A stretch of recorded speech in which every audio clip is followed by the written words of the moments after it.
Thank you very much, David. Merci beaucoup, David. And ladies and gentlemen, thank you for taking time out of your busy schedules to be with us today. And my thanks to David Orazzetti. We've spent almost all day together at different events here in the Soo.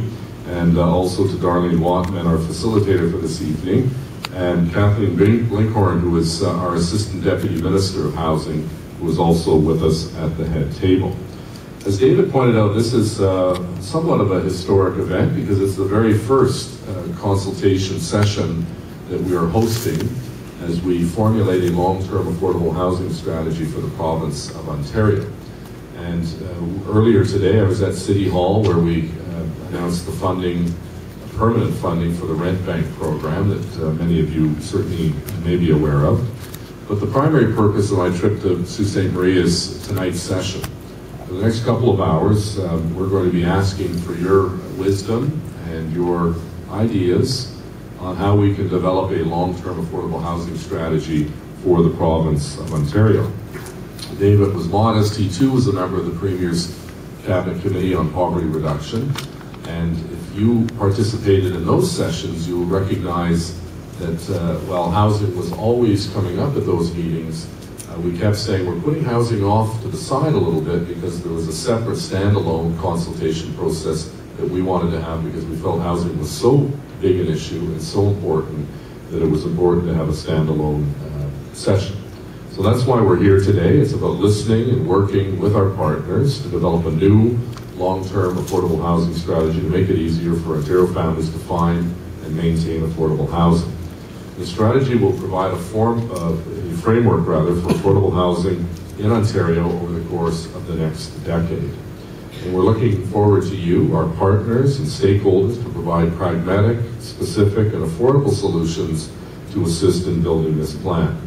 We're looking for ideas to improve Ontarians' access to adequate, suitable, and affordable housing and provide a solid foundation on which to secure employment, raise families, and build strong communities. It's the reason we've committed to continuing our partnership with the federal government through a combined $1.2 billion investment to repair social housing units and make them more efficient. Our provincial budget just was passed literally a month ago. Last week I signed the formal agreement with the federal government, and we anticipate within the next month to month and a half we will start flowing money to shovel-ready projects for various communities throughout the province of Ontario. And this has a special emphasis as a result of the federal criteria to create new housing for low-income seniors and persons with disabilities, but also to extend the Canada-Ontario Affordable Housing Program and social housing infrastructure funding. And we anticipate the ability with the funds available to build approximately 4,500 new housing units over the course of the next 2 years, plus repair and rehabilitate and renovate 50,000 housing units throughout the province. We have to get the money spent within 2 years. It's use it or lose it according to the federal government.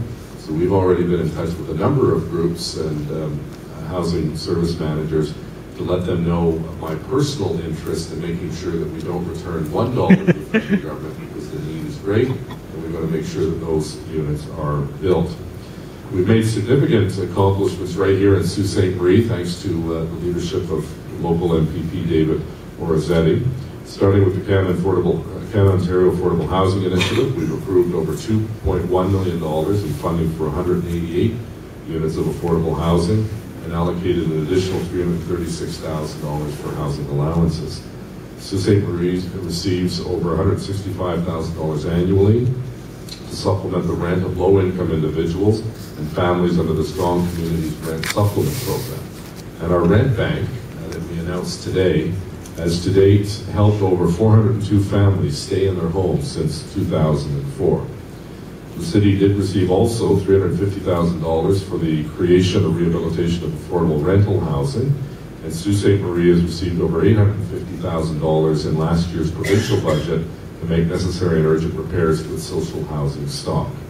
Through our partnerships, we're improving the lives of a great many people, but we understand very clearly that there are still too many people on wait lists, still too many people living in conditions that are not acceptable to us as a caring society.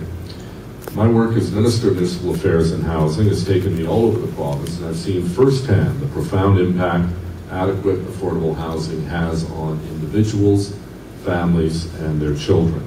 I've heard stories of the many women, men, and children whose lives have been changed by having a safe and affordable place to call home. We all know that entire communities reap the rewards of safe and sustainable housing. Investment in affordable housing obviously provides job prospects for residents. It is fundamental to families trying to break the cycle of poverty. And that's why now is the time for us to look at all of the programs and systems we have in place and see how we can work better together. Your participation in these discussions will be tremendous value to help create a strategy that is both responsive and responsible to all Ontarians. Well, I guess in a nutshell, ladies and gentlemen, what we're looking for are your ideas that you've seen work in your jurisdiction, those frustrations you have with us in government and how we can improve and streamline the process. Some of the ideas you've seen in other jurisdictions, whether you've traveled to a conference or you used to live in another jurisdiction, all good ideas are welcome, and we're going to be very much like a sponge absorbing these over the course of the consultation process, which starts tonight and goes till September, the end of September. I think we end up in Thunder Bay on September 30th, if I'm not mistaken. We'll then have a series of further consultations with various groups, whether it's co-op organizations or housing organizations, and we will then take all of the information we've heard from these sessions, plus the specific information from various stakeholder groups that we'll meet with in the fall. And our plan is to have a report to Cabinet in the late spring of next year. So it's an ambitious undertaking. It's a big province. We want to make sure that these meetings are very much open and accessible to all. Ads were put in newspapers. We contacted groups, and everyone is welcome. So there's no select only by invitation of these sessions. And I think the productivity will go up when you break into smaller groups and you can have a dialogue amongst yourselves. Come back here and then share your feelings and thoughts and ideas. And then I'm certainly around till the very end to hear any questions or comments that you might have. So again, my sincere thanks for taking 3 hours of your schedule, and we look forward to some very exciting ideas coming here at our very first session right here in Sault Ste. Marie. Thank you very much, Betsy.